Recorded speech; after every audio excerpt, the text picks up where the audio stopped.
اعوذ باللہ من الشیطان الرجیم بسم اللہ الرحمن الرحیم الحمد للہ رب العالمین بارئ الخلائق اجمعین الحمد للہ والصلاة علی اہلہا الصلاة والسلام علی سید الانبیاء والمرسلین العبد المؤید الرسولنا المسدد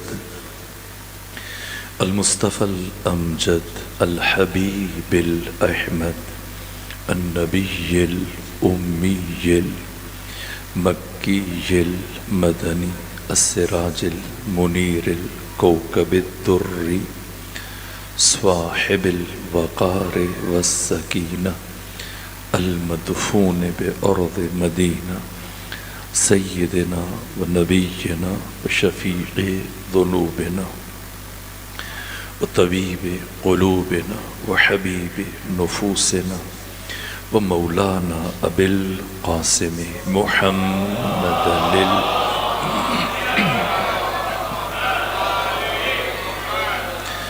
وأهل بيته الأطيبين الأطهرين الأنجبين المعصومين المظلومين ولعنة الله على أعدائهم ومنكري فضائلهم وغاصبي حقوقهم من يوم عداوتهم إلى الآن ومن الآن إلى قيام يوم الدين وبعد يوم الدين أما بعد فقد قال حق سبحانه وتعالى في القرآن بسم اللہ الرحمن الرحیم افمن یہدی الی الحق احق ان یتبع امن لا یہدی الا ان یہدی فما لکم کیف تحکمون.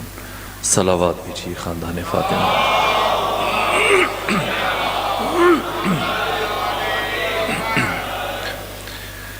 شب شہادت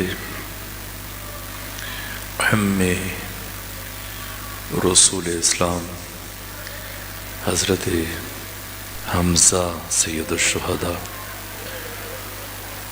اور ختمی مرتبت کے فرزند امام صادق علیہ الصلوۃ والسلام صلی اللہ محمد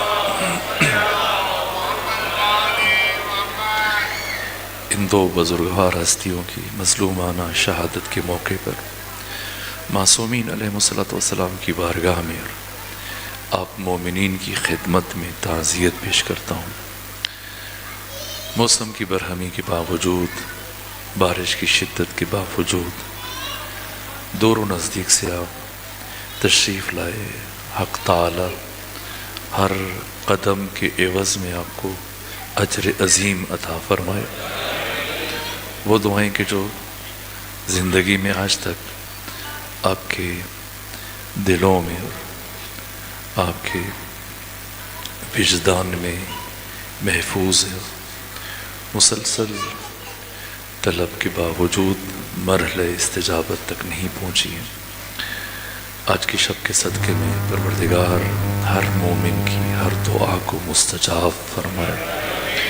آپ سب کو طول عمر، صحت اور سلامتی کے ساتھ گزارنے کی توفیق عطا فرمائے. دشمنان اسلام، دشمنان تشیع، دشمنان ولایت، تاریخ انسان کے بدترین کردار، اس عصر کے یزید و حرملہ، اس عصر کے ابن زیاد اور شمر، امریکہ، اسرائیل، ان کے تمام حواریوں کو پروردگار نیست و نابود فرمائے. امام زمانہ عجل اللہ تعالی فرج و شریف کے تمام اصحاب، تمام ساتھیوں کو، امام کے تمام سپاہیوں کی پروردگار حفاظت فرمائے. اور خدا سبحان مجھے اور آپ کو بھی آقا امام زمانہ کا سپاہی بننے کی توفیق عطا فرمائے. دو شخصیات کی شب شہادت ہے، لیکن بہرحال یہ دو مجالس امام ششم کی شہادت کے سلسلے میں برپا کی گئیں، تو میں کوشش کروں گا کہ آج اور کل امام کی سیرت کے کچھ ابعاد اور کچھ جہتیں، کچھ پہلو عرض کرنے میں کامیاب ہو سکوں۔ آپ کی ولادت باسعادت 83 ہجری عبد الملک بن مروان کے آتے حکومت میں ہوئی۔ مروان بن حکم وہ شخص کے جس کے باپ حکم کو ختمی مرتبت نے مدینہ کی سرزمین سے باہر نکل جانے کا حکم دیا اور فرمایا کہ حکم اور اس کی اولاد نہ تو میری زندگی میں کبھی مدینے کے اندر قدم رکھ سکتے ہیں، نہ میرے بعد کسی کو اجازت ہے کہ حکم اور اولاد حکم کو، مروان کو یا آل مروان کو مدینے میں داخل ہونے کی اجازت دی جائے۔ یہ حکم رسول تھا۔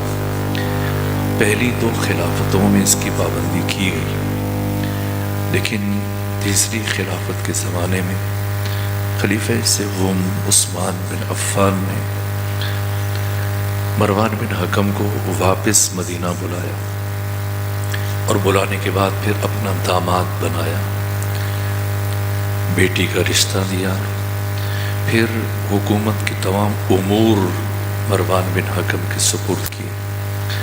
یہی چیز خلیفہ سوم کے قتل کا سبب بنی۔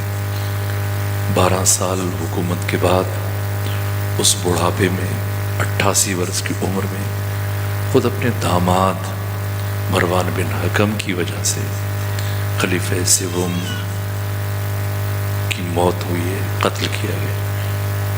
وہ بہت مرا ہے۔ یہ مروان بن حکم تاریخ انسانی کا ایک بدترین کردار ہے، یہاں تک کہ معصومین اس کو لائق گفتگو نہیں سمجھتے تھے۔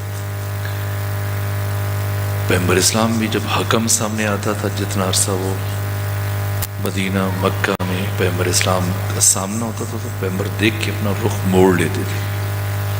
یہی انداز امیر المومنین کا خود مروان کے ساتھ، حتیٰ تیسرے عہد خلافت میں جو بڑی شخصیات کے ساتھ ظلم ہوئے، جیسے حضرت عبداللہ ابن مسعود کی پسلیاں توڑ دی گئیں، حضرت عمار یاسر کو زد و کوب کیا گیا، زخمی ہوئے، ساتھ میں جل القدر شخصیت حضرت ابو ذر غفاری، کبھی ان کو ربضہ منتقل کیا جاتا تھا، کبھی ان کو شام بھیجا جاتا تھا، کبھی واپس مدینہ بلایا جاتا تھا، اور یوں پردیس میں بھوک اور پیاس کی حالت میں حضرت ابو ذر کی شہادت ہوئی، اور حضرت ابو ذر کو مدینے میں نہیں رہنے دیا گیا، کیونکہ جب بھی غلط چیز دیکھتے تھے، غلط بات دیکھتے تھے، قیام فرماتے تھے، اور جرأت کے ساتھ، شجاعت کے ساتھ جتنا عرصہ مدینہ میں رہے، حاکم وقت کے دربار میں چلے جاتے تھے۔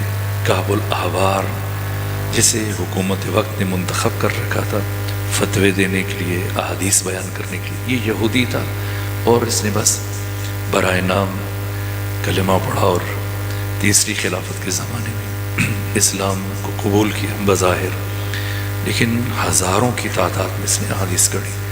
بارہا جناب ابو ذر کا کعب الاحبار کے ساتھ تلخی ہوئی، حتیٰ اونٹ کی ہڈی اٹھا کر جناب ابو ذر نے کعب الاحبار کے سر پر دے ماری، اور اس موقع پہ مروان بن حکم موجود تھا۔ یہاں حکم جاری کیا گیا کہ اب ابو ذر کبھی بھی مدینے کے اندر نہیں رہ سکتا۔ وہ ابو ذر جن سے متعلق ختمی مرتبت نے فرمایا تھا کہ زمین نے کسی کو اپنے پروں کے اوپر اٹھایا نہیں، اور آسمان نے کسی کے اوپر سایہ کیا نہیں جو میرے ابو ذر سے زیادہ سچا ہو، اس ابو ذر کے لیے یہ حکم جاری کیا گیا کہ اب یہ کبھی بھی مدینے کے اندر قدم نہیں رکھ سکتے، اور پھر انہیں شہر بدر کر دیا گیا، اور ربضہ میں، پردیس میں، صحرا میں اپنی زوجہ کے ساتھ، بیٹی کے ساتھ بھوکے پیاسے شہید ہوئے۔ جب یہ جناب ابو ذر کو مدینے سے نکالا جا رہا تھا تو مروان بن حکم نے جو خلیفہ کی جعلی مہر بنا رکھی تھی وہ لگا کے کہا کہ خلیفہ یہ حکم ہے کہ کوئی بھی شخص ابو ذر کو بدرکہ کرنے کے لیے نہیں جا سکتا اور ان کو خدا حافظ کرنے کے لیے نہیں جا سکتا، اور پھر یہ دیکھنے کے لیے کہ آیا خلیفہ کی بات نافذ ہوتی ہے نہیں ہوتی ہے، مانی جاتی ہے نہیں مانی جاتی ہے. سو اپنے سپاہیوں کے ہمراہ یہ چلا گیا مدینے کی جو دیوار جہاں سے شہر شروع ہوتا ہے اس نقطے پر کہ کوئی بدرکہ کرنے کے لیے آئے گا نہیں آئے گا. دیکھا مولا متقیان امام حسن، امام حسین اور حضرت عمار یاسر کے ہمراہ حضرت ابوذر کو خدا حافظ کہنے کے لیے خود تشریف لائے. اس کے جب رخصت کر رہے تھے امیر المومنین تو جناب ابوذر نے کہا کہ ابوذر اور اس کی قیامت تک آنے والی نسل کے لیے یہ ایک اعزاز کافی ہے کہ مجھے علی اور حسن و حسین خدا حافظ کرنے کے لیے آئے، رخصت کرنے کے لیے آئے. جب خدا حافظ کر رہے تھے امیر المومنین تو مروان بن حکم نے امیر المومنین کی طرف دیکھا، کہا علی، ابو الحسن، منع کیا گیا تھا کہ کوئی شخص بھی ابوذر کو خدا حافظ کہنے کے لیے نہ آئے. مولا متقیان وہی جو پیغمبر اسلام کی سیرت تھی. حضرت نے مروان بن حکم کو لائق جواب نہیں سمجھا، لائق گفتگو نہیں سمجھا، بلکہ وہ کھڑے کھڑے حضرت نے الٹے ہاتھ کا ایک تھپڑ مروان بن حکم کے چہرے پر مارا. یہ گھوڑے سے زمین پر گرا اور پھر اس کا چہرہ مڑ گیا اور زندگی بھر بھی یہ سامنے نہیں دیکھ سکتا تھا. سیدھا کبھی سیدھا نہیں دیکھ سکتا تھا، ہمیشہ گردن مڑی رہتی تھی. اس مرحلے بھی مولا متقیان نے فرمایا تھا جب کہ جناب ابوذر موجود تھے، جب جناب عمار یاسر موجود تھے، امام حسن موجود تھے، امام حسین موجود تھے، فرمایا کہ یہ شخص، مروان کی طرف اشارہ کیا، یہ شخص اتنی دیر حکومت کرے گا جتنی دیر میں کتا اپنی چھینک کو زبان سے صاف کرتا ہے. حضرت عمار یاسر نے یہ مولا متقیان کی وہ جو سینکڑوں پیشن گوئیاں ہیں جنہیں علماء اہل سنت کے بڑے بڑے محققین، محدثین، مورخین نے بیان کیے. تو جناب عمار یاسر نے پوچھا کہ کیا اس سے مراد کتنا وقت ہے؟ فرمایا 1 سال سے کم. اور ایسی ہوا. مروان بن حکم نے 9 مہینے حکومت کی. بالآخر پھر اپنی بیوی کے ہاتھ سے مارا گیا. جب یہ رات سو رہا تھا تو اس نے اپنی کنیزوں کے ساتھ مل کر اس کے چہرے پر تکیہ رکھا. اس کی موت واقع ہوئی. اس کے بعد اس کا بیٹا عبد الملک بن مروان پر سر اقتدار آیا. 64 ہجری سے لے کر 86 ہجری تک 22 سال حکومت کی عبد الملک بن مروان نے، جسے حمامۃ المسجد کہا جاتا تھا. یہ حافظ قرآن تھا اور ہر وقت مسجد جامع اموی شام میں بیٹھ کر قرآن پڑھتا رہتا. اور جیسے اسے خبر ملی 64 ہجری میں کہ تمہارے باپ مروان بن حکم کی موت ہو چکی ہے، اس نے قرآن کو بند کیا اور بند کرنے کے بعد یہ جملہ کہا، ھذا فراق بینی و بینک، یہ تیرے میرے درمیان جدائی ہے، اب زندگی میں دوبارہ تمہیں ہاتھ میں نہیں اٹھاؤں گا. اس کے بعد 22 سال زندہ رہا. وہ 22 سالوں میں ایک مرتبہ بھی قرآن کو نہ اٹھایا نہ کھولا. یہ عبد الملک بن مروان. اس کے آدھے حکومت میں اس نے 86 ہجری تک حکومت کی.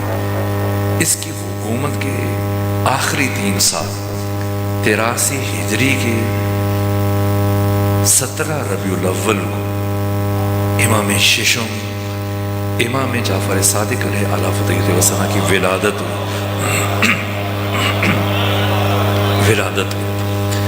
اس کے اثر میں حضرت کی ولادت ہوئی ہے اپنے یہیں سے اور 86 ہجری کے آخر میں عبد الملک بن مروان کی موت ہوئی. اور اپنی زندگی کے آخری دنوں اس کے ہاں ایک مناظر آیا.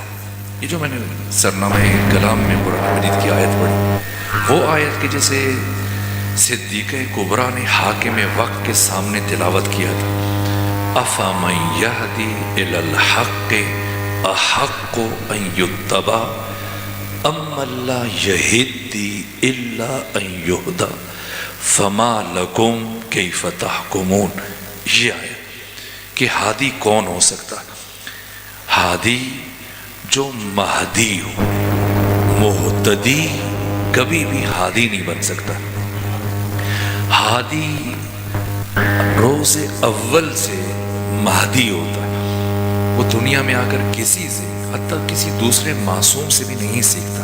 میں یہیں سے بات شروع کر رہا ہوں۔ 86 ہجری میں عبد الملک بن مروان کی موت ہوئی ہے۔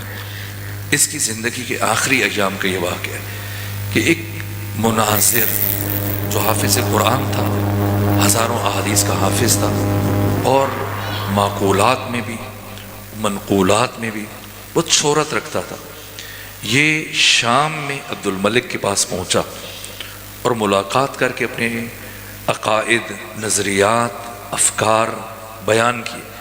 کہا یہ میرے نظریات ہیں جو میں جن پر کاربند ہوں، اور یہ قرآن اور سنت سے متصادم ہے، اور اب اگر تم ان کا جواب دے سکو یا کسی سے دلوا سکو تو ٹھیک ہے، اور اگر کوئی ان کا جواب نہ دے سکے تو پھر تم پر لازم ہے کہ میرے نظریات کو اسلامی دنیا میں جاری کرو، ان کو نافذ کرو، ان کا پرچار کرو، ان کی نشر و اشاعت کرو۔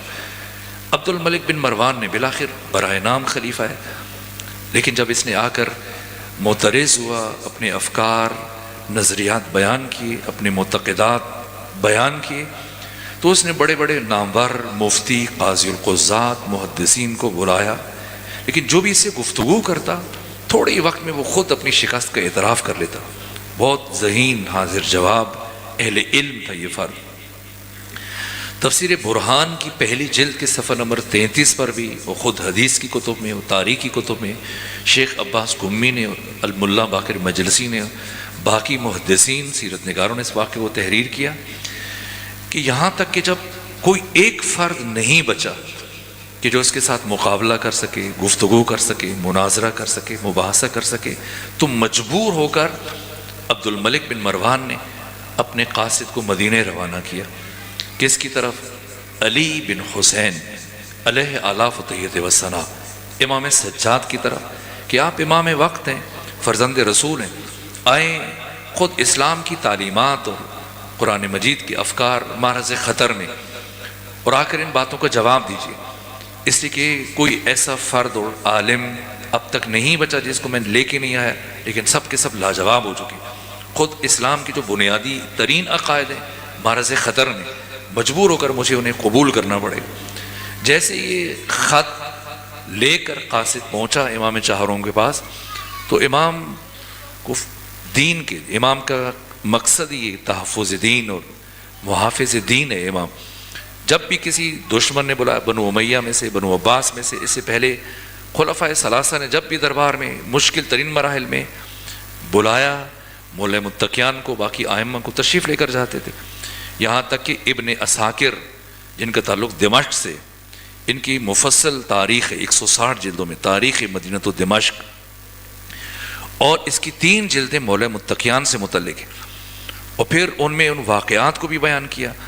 یہاں تک کہ مولانا شبلی نعمانی کہتے ہیں، مولانا شبلی نعمانی بر صغیر پاک و ہند کی مایہ ناز علمی شخصیت ہیں، 1857 میں پیدا ہوئے، 1914 میں ان کی وفات ہوئی ہے، اور مختلف علوم میں ان کی کتب موجود ہیں۔ خود سیرت النبی شروع کی تھی لیکن ان کی وفات ہو گئی، دوسری جلد لکھی ہے، پھر ان کے شاگرد سید سلمان ندوی نے اس کو آگے بڑھایا، مکمل کیا۔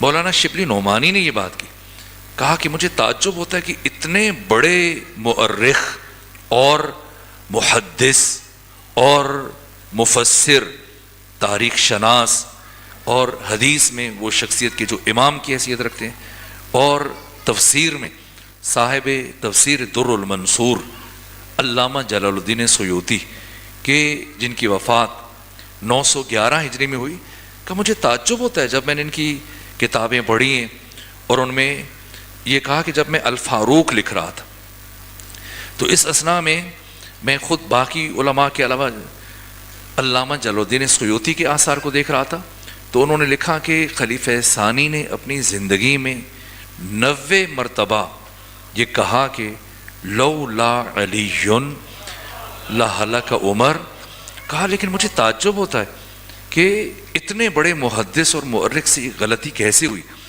کہا کہ جب میں نے خود گنا ہے ایک ایک روایت کو، اور ان روایات جو مجھ تک پہنچی مختلف کتب سے شمار کیا، تو ان کی تعداد 114 مرتبہ، یعنی جو تاریخ میں ضبط ہے، اب ساری باتیں تاریخ تک نہیں پہنچی ہیں، منتقل نہیں ہوئی، 114 مرتبہ، یہ چھوٹی بات نہیں ہے، اپنے وقت کا حکمران جو خود مدعی ہے میں خلیفہ ہوں، اور پھر وہ کم سے کم 114 مرتبہ جو آن دی ریکارڈ ہے وہ ایک ایسے فرد کو کہ جس کی خلافت کو قبول نہیں کیا اور دنیا سے جاتے جاتے بھی کہا کہ میں یہ بار جب مغیرہ بن شعبہ نے کہا کہ کیسے آل سمجھتے ہیں کہ علی کو کب بنا چاہیے، کہ نہ زندگی میں برداشت کر سکتا ہوں نہ دنیا سے جاتے ہوئے برداشت کر سکتا ہوں، ایک ایسے فرد سے 114 مرتبہ مدد طلب کرنا. لیکن بات یہ کہ کیا مولا متقیان گئے نہیں گئے، مدد کی نہیں کی، ہمیشہ خود دربار تشریف لے کے چلے جاتے تھے، مدد کرتے تھے ہر مرحلے میں. لیکن جب عبد الملک بن مروان نے بلایا تو کیا امام چہارم امام علی زین العابدین سید سجاد تشریف لے کر گئے؟ نہیں گئے. جانا چاہیے تھا لیکن نہیں گئے. خود کسی وجہ سے نہیں جا سکے تو اپنے فرزند کو بھیج دیں، حضرت امام محمد باقر علیہ السلام کو، اللہم صلی علی محمد کہ جن کی عمر مبارک 29 سال ہے، تو آپ کو بھیج دیں، بیٹے کو بھیج دیں. نہ خود گئے نہ اپنے فرزند کو بھیجا. کسے بھیجا ہے؟ اپنے 2.5 سال کے پوتے جعفر صادق کو بھیجا. یہ پیغام دے رہے ہیں کہ یہ سمجھا رہے ہیں کہ یہ 14 صرف اور صرف مدرسہ الہیہ کے فارغ التحصیل ہے.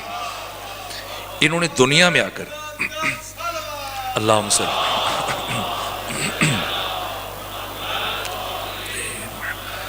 امام گئے، وہ پہنچے اپنے غلام کے ہمراہ روانہ کی، اور جیسی اس صغر سنی میں 2.5 برس کی عمر میں امام صادق دربار میں تشریف لے کر گئے اور بیٹھے ایک مقام پر، تو بتایا گیا کہ اس طرح سے مدینہ سے تشریف لائے اور امام علی زین العابدین کے پوتے.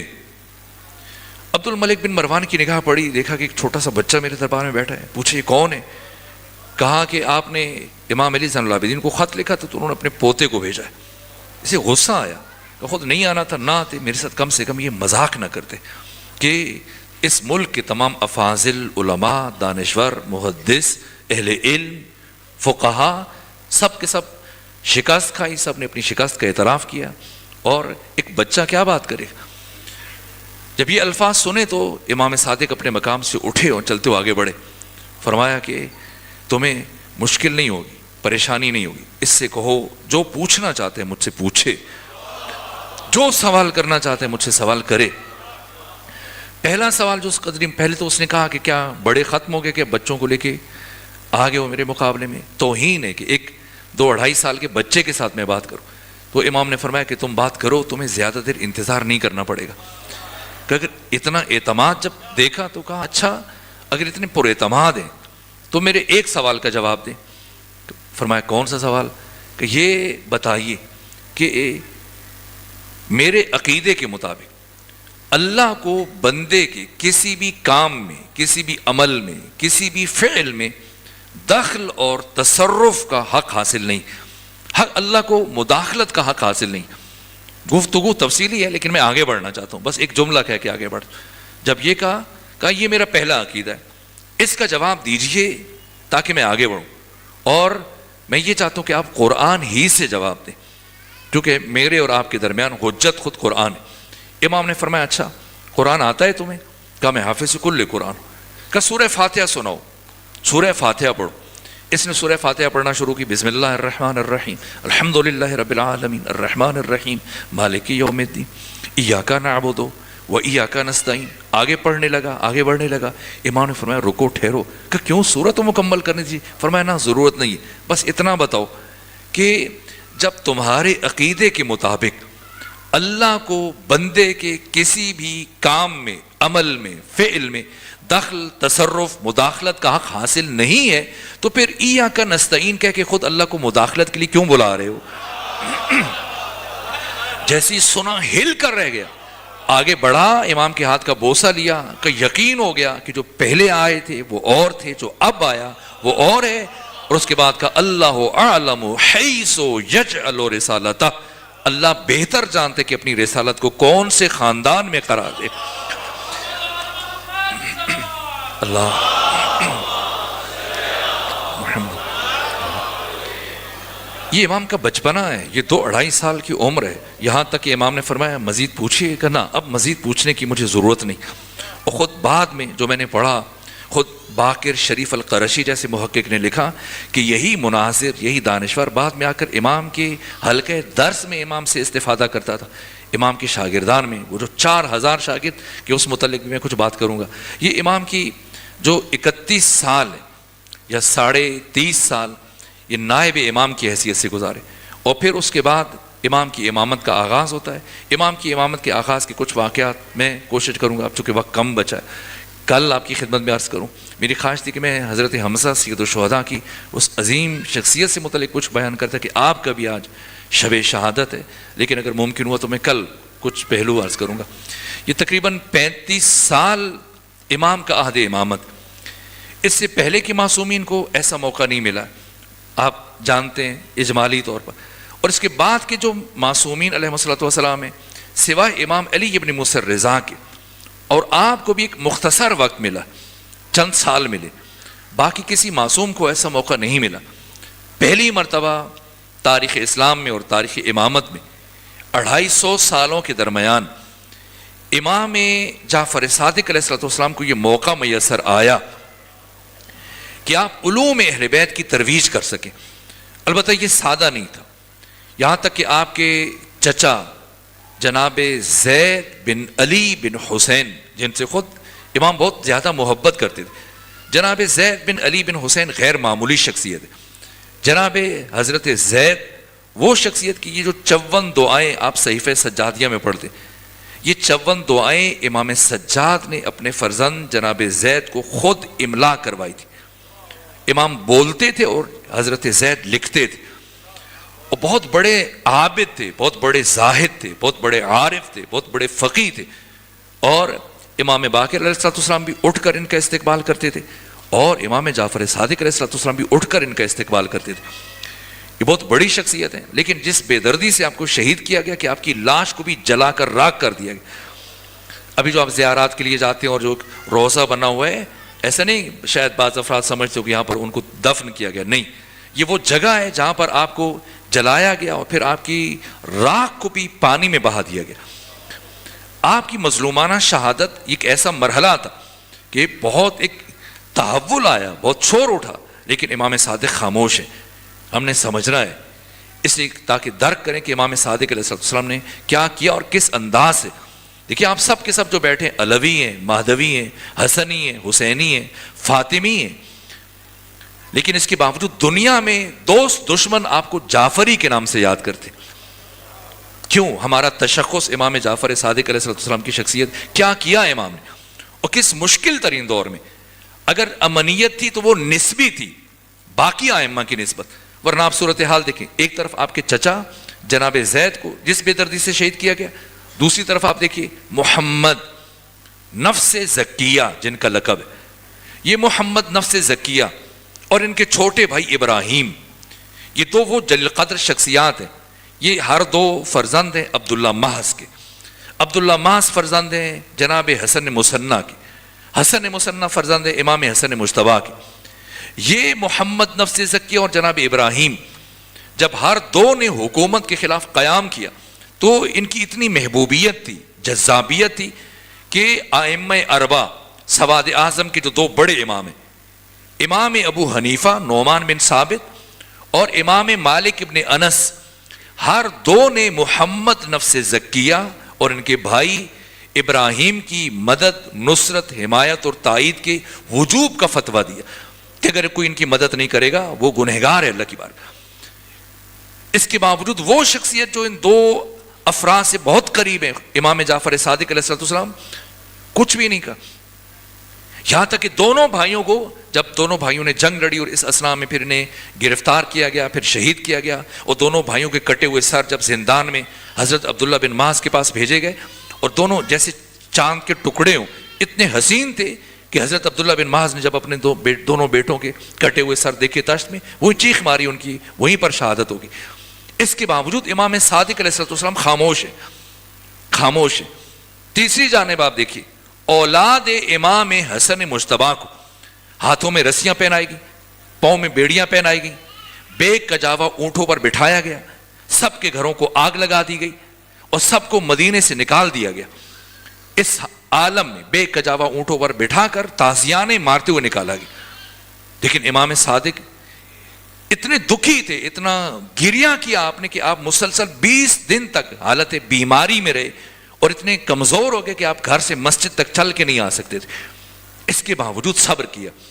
چوتھی جانب آپ دیکھیے, عراق سے ابو سلمہ خلال, اس نے بنو امیہ سے حکومت چھین لی, ان کے کارندوں کو مار کے بھگا دیا اور کچھ افراد کو گرفتار کر لیا. اور حکومت اپنے ہاتھ میں لینے کے بعد ابو سلمہ خلال نے ایک خط بھیجا امام صادق کی طرف اور کہا کہ حکومت آپ کے سپرد کرنا چاہتے ہیں, آئیے اور اپنی امانت سنبھال لیجیے. جب یہ خط دے کے بھیجا قاصد کو, تو اس وقت امام صادق مسجد نبوی میں پیغمبر گرامی اسلام کے اور قبر کے قریب بیٹھ کر ایک چراغ کی روشنی میں, رات کا وقت تھا, قرآن مجید کی تلاوت کر رہے تھے. اور جیسے ہی خط دیکھا, کھولا, پڑھا اور پڑھنے کے بعد ایک طرف رکھ دیا, دوبارہ تلاوت مصروف ہو گئے. اور بہت دیر گزر گئی تو اس قاصد نے کہا کہ مجھے اس کا جواب چاہیے. مجھے ابو سلمہ خلال نے کہہ کے بھیجا ہے کہ اس خط کا جواب لیے بغیر نہیں آنا. امام نے فرمایا جواب چاہیے؟ کہا مجھے جواب چاہیے. امام جس چراغ کی روشنی میں قرآن مجید کی تلاوت کر رہے تھے, اس خط کو اسی چراغ کی لو کے سپرد کیا. اور جب سارا خط جل کر راکھ ہو گیا تو فرمایا جاؤ ابو سلمہ خلال کو بتانا, جعفر صادق کہہ رہے تھے کہ تمہارے اس خط کا میرے پاس اس کے علاوہ اور کوئی جواب نہیں. ایران سے ابو مسلم خراسانی, اس نے بھی بنو امیہ کے گورنر کو گرفتار کیا اور باقی ساری حکومت اپنے ہاتھ میں لے لی. ایسے ہی پیغام بھیجا جیسے ابو سلمہ خلال نے بھیجا تھا. امام نے اس کے مطالبے کو بھی رد کر دیا. اور ان تمام تر اور بھی بہت مثالیں, لیکن اب میں گفتگو سمیٹنا چاہتا ہوں. ہر چیز کو امام نے نظر انداز کیا. کیوں؟ اسی کے پچھلے سالوں میں بنو امیہ کی عہد حکومت میں جو 92 سال گزرے, ان میں اس درجہ تباہی ہوئی کہ دین کی روح کو اسے کھینچ لیا گیا, چھین لیا گیا. اب آپ خود سوچئے کہ ایک تو ختمی مرتبت کی احادیث کو بیان کرنے پہ پابندی لگائی گئی ایک جانب, دوسری جانب جھوٹی احادیث. حدیث اسلام کے لیے روح کی حیثیت رکھتی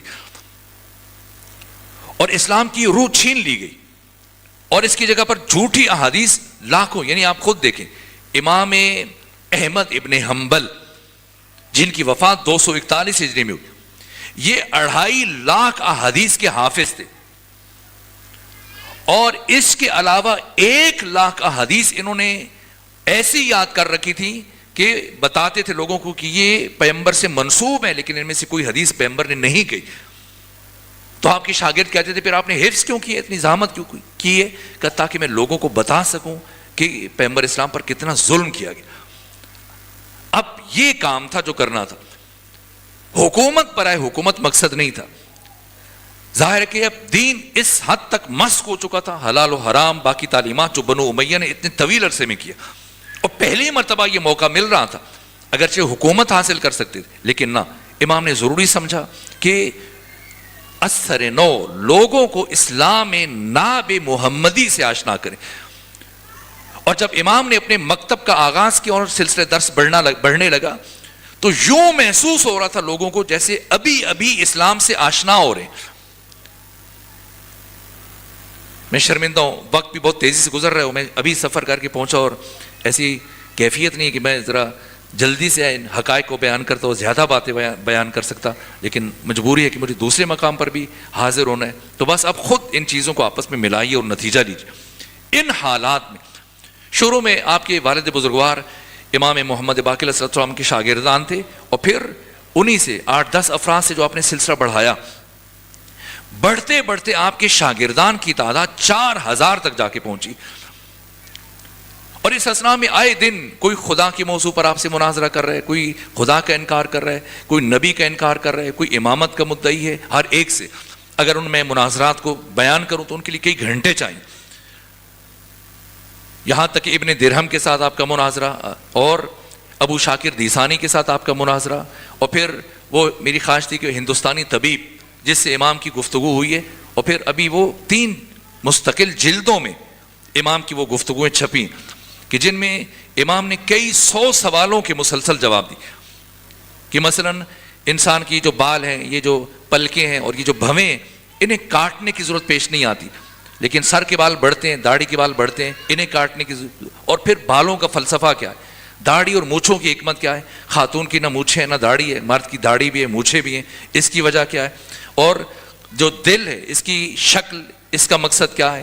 یا باقی اعضائے بدن، ہاتھ اس طرح سے بند ہو جاتا ہے، ہڈیوں کے فلسفے، اس تمام ایسے پیچیدہ ترین سوالات، آنکھ کا لعاب، کان کا لعاب، دہن کا لعاب، ان کے ذائقوں میں فرق، امام نے ایک ایک چیز کو بیان کیا وہ۔ اور پھر توحید مفضل کہ جو مسلسل مختلف شخصیات سے جناب مفضل گئے، کہیں سے ان کو تسلی نہیں، چونکہ بہت زیرک اور ذہین شخصیت تھی۔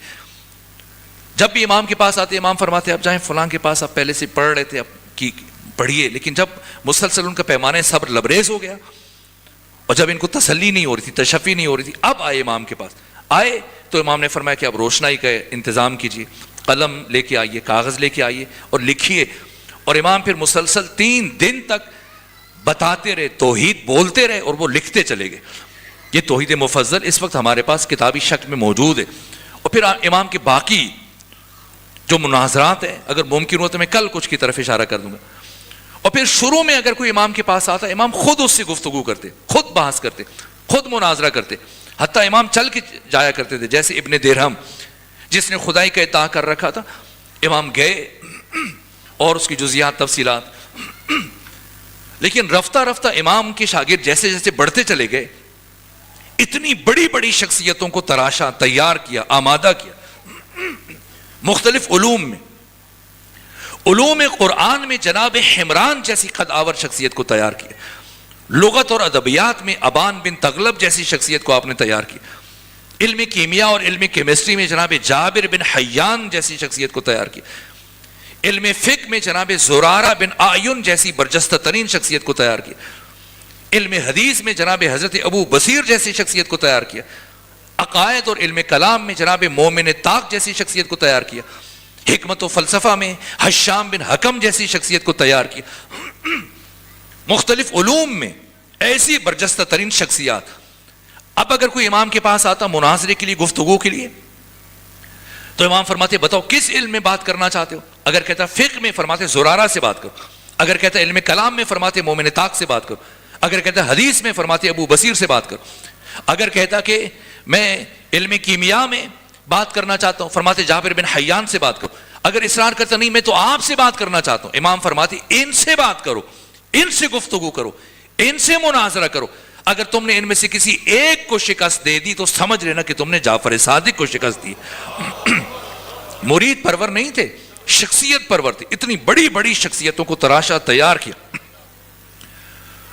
اور پھر پوری اسلامی دنیا میں 3 بر اعظموں میں پھیلا دیا۔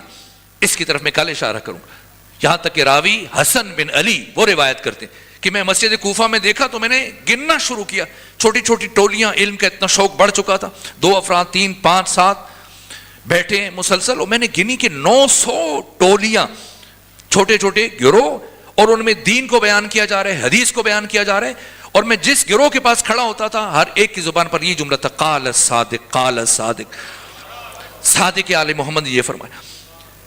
اب ایک جانب بنو امیہ کی حکومت 132 ہجری میں ہمیشہ کے لیے ختم ہو گئی، 90 ہجری میں شروع ہوئی ہے، 132 ہجری میں مروان بن حمار کو قتل کیا گیا، اور پھر بنو عباس برسر اقتدار ہے، لیکن اوائل میں وہ اپنی حکومت کو مضبوط کر رہے تھے، مختلف علاقوں میں وہ بغاوتوں کو کچل رہے تھے، اور رفتہ رفتہ جب ان کی حکومت مضبوط ہو گئی، پہلے ان کو اندازہ نہیں تھا، اس بیچ میں جو امام صادق نے یہ کام کر دیا کہ آپ کے شاگردوں کی تعداد بڑھتے بڑھتے ہزاروں میں جا پہنچی، اور پھر اس سلسلے کو آپ نے پوری اسلامی دنیا میں پھیلا دیا۔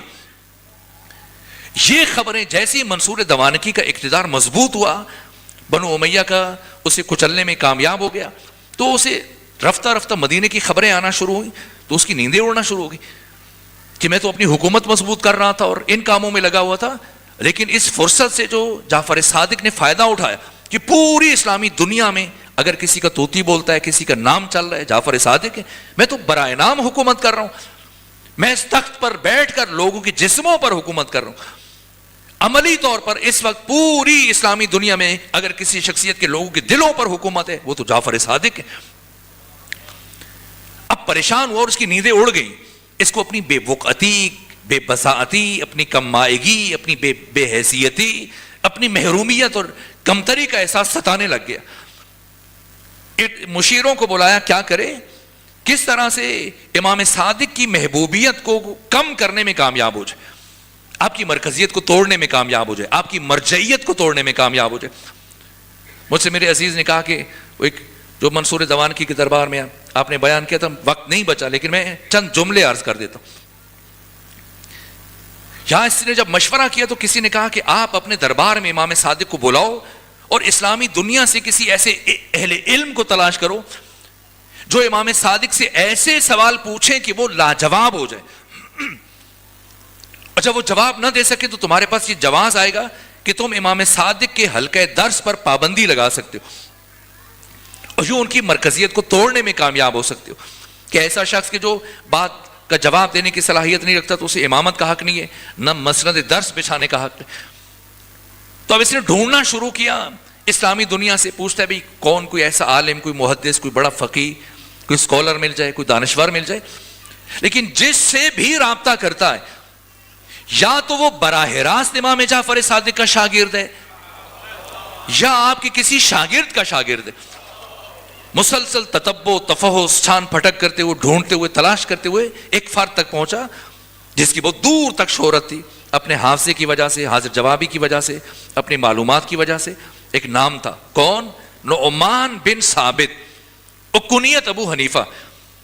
بلایا اور کہا دربار میں گفتگو کی، کہا میں نے آپ کا بہت نام سنا ہے، میں چاہتا ہوں کہ آپ میرے دربار میں خواص کی موجودگی میں، علماء اور مفتیان اور فقہاء اور دانشوروں کی موجودگی میں، میرے درباریوں اور سرداران بنو عباس کی موجودگی میں جعفر صادق سے کچھ ایسے سوال پوچھیں کہ وہ جواب نہ دے سکے.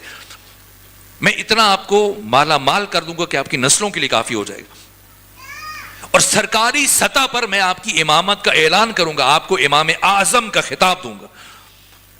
پہلے تو قبول نہیں کیا، کہا میں ان کا شاگرد ہوں، رہ چکا ہوں، ان سے استفادہ کر چکا ہوں. لیکن مسلسل تخویف اور تحریض کے نتیجے میں قبول کر لیا. کہا لیکن میں فوری طور پر ابھی آمادہ نہیں ہوں کہ ان سے پوچھ سکوں، مجھے کچھ وقت دیں. یہاں تک کہ 4 مہینے کے بعد جناب نعمان بن ثابت ابو حنیفہ 40 سوالات لے کر منصور دوانقی ابو حنیفہ ان کے پاس آئے، منصور دوانقی عباسی خلیفہ کے پاس، اور کہا کہ اب میں وہ سوال لے آیا ہوں اور اب آپ مدینے سے امام صادق کو بلائیں. مجھے یقین ہے کہ وہ ان سوالوں کا جواب نہیں دے پائیں، اگر 1-2 سوالوں کا جواب دے سکے لیکن سب کا جواب نہیں دے پائیں اور آپ کا مقصد حاصل ہو جائے گا. خوشی خوشی منصور دوانقی نے امام کو بلایا، اور جب امام بغداد تشریف لائے مدینہ سے، اب وسط میں منصور دوانقی کی کرسی، دائیں جانب امام صادق کے لیے مسند بچھائی گئی اور بائیں جانب امام ابو حنیفہ کے لیے مسند بچھائی گئی.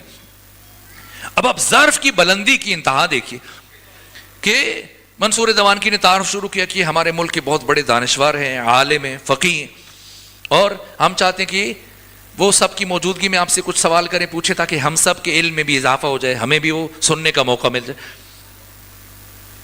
امام نے نہیں فرمایا یہ تو میرا شاگرد ہے، یہ تو مجھ سے پڑھتا رہا ہے، کس سے لے کے آگے؟ بس اتنا فرمایا، ہاں ہم انہیں جانتے ہیں، ان سے کہ یہ جو پوچھنا چاہتے ہیں پوچھیں. جب امام نے فری ہینڈ دیا، لیکن پھر انہوں نے جو سوالات پوچھے، کہا پہلا سوال جو پوچھا، کہا کہ اے ابا عبداللہ یہ بتائیے کہ مردار اور ذبیحہ میں کیا فرق ہے؟ کیوں ایک کا گوشت حلال ہے دوسرے کا گوشت حرام ہے؟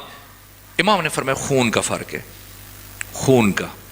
ایک کا خون اس کے جسم سے نکل جاتا ہے اس لیے وہ حلال ہے، دوسرے کا خون اس کے جسم کے اندر رہ جاتا ہے اس لیے وہ حرام ہے. کہا اچھا اگر خون کی وجہ سے مردار کا گوشت اللہ نے حرام قرار دیا ہے تو پھر خون میں ایسا کیا ضرر ہے، کیا نقصان ہے؟ امام نے فرمایا 3 نقصان ہے. پہلا نقصان، اگر کوئی خون پیے گا، استعمال کرے گا تو قسی القلب ہو جائے گا، سنگ دل ہو جائے گا، پتھر دل بن جائے گا، درندہ بن جائے گا، وحشی بن جائے گا. دوسرا نقصان کہ اس کے جسم سے بدبو اور تعفن اٹھے گا کہ وہ دوسروں کے لیے ناقابل برداشت ہو جائے گا. اور تیسرا نقصان، اگر کوئی خون استعمال کرے گا تو جزام اور کوڑ کی بیماری اسے لاحق ہوگی. کہ اچھا اگر خون میں اتنا ضرر ہے اور مردار کا گوشت اتنا نقصان رکھتا ہے انسان کے لیے تو ہمیں کیسے پتہ چلے؟ کہ جو گوشت ہم بازار سے خرید کر لائے یہ مردار کا گوشت ہے یا ذبیحہ کا گوشت ہے؟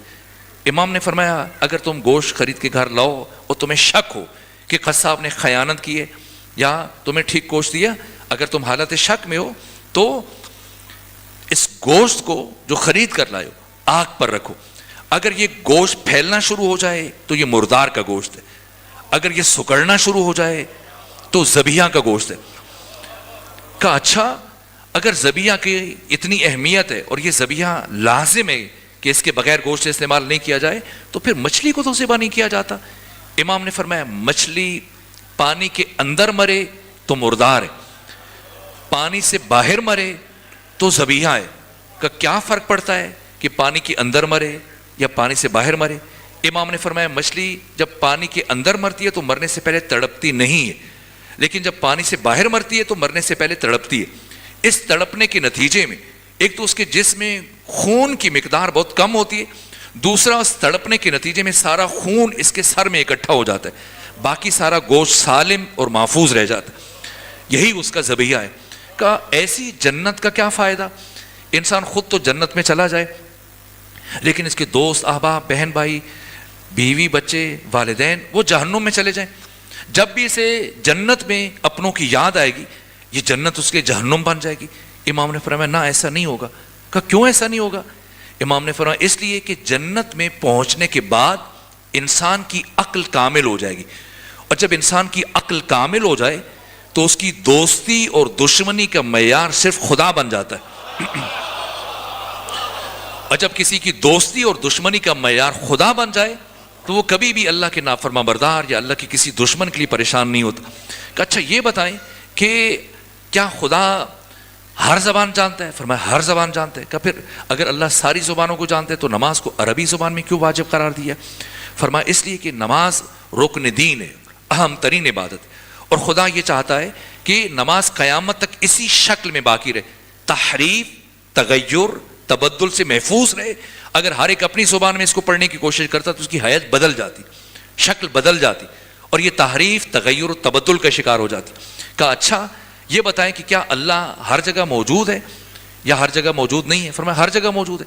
کہ اگر اللہ ہر جگہ موجود ہے تو پھر اللہ نے کعبہ کو کیوں قبلہ قرار دیا؟ جو جہاں ہے جس طرف منہ کر لے نماز پڑھ لے۔ فرمایا نظم اور ضبط کے لیے۔ تو کہا اگر اسلام میں نظم و ضبط کی اتنی اہمیت ہے تو اللہ نے موت کے لیے ایک ہی سبب ایک ہی وجہ اور ایک ہی وقت معین کیوں نہیں کیا؟ فرمایا یہ رحمت الہیہ کے خلاف تھا، اللہ کی رحمانیت کے خلاف تھا۔ اگر اللہ سبب اور وقت معین کر دیتا لوگ موت سے غافل ہو جاتے کہ ابھی بہت وقت پڑا ہے، اور پھر وہ عمل میں سستی کرتے اور اسی میں ان کی موت ہو جاتی اور یہ ہلاکت سے دوچار ہو جاتے۔ کہ یہ اولاد فاطمہ ہونا کون سا بڑا شرف ہے، سید ہونا کون سی بڑی بات ہے؟ امام نے فرمایا کیا یہ شرف کم ہے کہ ہر ایک ہمارے نسب میں شامل ہونے کی کوشش کرتا ہے لیکن ہم کسی کے نسب میں شامل ہونے کی کوشش نہیں کرتے؟ کہ یہ بتائیے کہ اعمال جو انسان انجام دیتا ہے یہ مادی ہیں یا معنوی اور روحانی ہیں؟ فرمایا روحانی۔ کہ اگر اعمال ان کا اجر ثواب پاداش معنوی اور روحانی ہے تو اللہ نے قرآن میں یہ کیوں فرمایا کہ قیامت کے دن اعمال کو تولا جائے گا؟ بھلا وہ کیسا ترازو ہے جن پر اعمال کو تولا جا سکے؟ اللہ کو تو یہ کہنا چاہیے تھا قیامت کے دن اعمال کو گنا جائے گا، لیکن اللہ نے قرآن میں گننے کی بات نہیں کی، تولنے کی بات کی۔ وہ میزان وہ ترازو جس پر تولا جا سکے وہ کیسا ترازو ہوگا؟ فرمایا ہوشیار ہو جائیے، وہ میزان اور وہ ترازو جس پر قیامت کے دن ہر انسان کے عمل کو تولا جائے گا وہ ہم محمد و آل محمد کی ولایت کا میزان ہے۔ 40 سوال پوچھے جناب ابو حنیفہ اور امام نے 40 سوالوں کے جواب دیے۔ ہر سوال کے جواب میں علماء بصرہ کا نظریہ بیان کیا، علماء کوفہ کا نظریہ بیان کیا، علماء حجاز کا نظریہ بیان کیا، قرآن و سنت سے پھر اپنا نقطہ نظر بیان کیا۔ اگرچہ دشمن نے بلایا، بہکاوے میں آئے، لالچ کی وجہ سے، خوف کی وجہ سے، اور امام کے اپنے ہی استاد کے مقابلے میں آگے، اس کے باوجود امام کے شاگرد رہ چکے تھے، 2 سال مسلسل پڑھتے رہے اور خود یہ اعتراف کرتے اور زندگی میں بارہا یہ جملہ کہا جناب نعمان بن ثابت نے کہ لولا السنتان لہلک النعمان، کہ اگر جعفر صادق کی صحبت میں 2 سال مجھے نہ ملے ہو تو تمہیں ہلاک ہو جاتا. تو خود سوچئے گا کہ جس امام کی صحبت میں صرف 2 سال سیکھنے والا طالب علم باقی امت کے لیے امام اعظم بن جائے, اس امام کی اپنی امامت کا معیار کیا ہوگا. یہ نعمان بن ثابت ایک مرتبہ اگرچہ دشمن نے بلایا, بہکاوے میں, خوف کی وجہ سے, ڈر کی وجہ سے, لالچ کی وجہ سے, لیکن علم دوست تھے, شاگرد رہ چکے تھے, علم کی حلاوت یہ ذائقہ چکھ چکے تھے. جیسی 40 سوالوں کے برجستہ فوری جواب سنے, فوراً اٹھ کر کھڑے ہو گئے, اور کھڑے ہونے کے بعد کہا, یہ تمام بڑے بڑے اہل سنت محدثین نے اپنی کتب میں یہ جملہ تحریر کیا. امام کھڑے ہوئے, جناب ابو حنیفہ کھڑے ہوئے اور کہا, اے امام جعفر صادق, آج نعمان بن ثابت, ابو حنیفہ, منصور دوانکی کے دربار میں کھڑے ہو کر یہ گواہی دے کے جا رہے کہ چشم فلک نے, آسمان کی آنکھ نے اس ساری کائنات میں جعفر صادق سے بڑا عالم نہیں دیکھا ہے.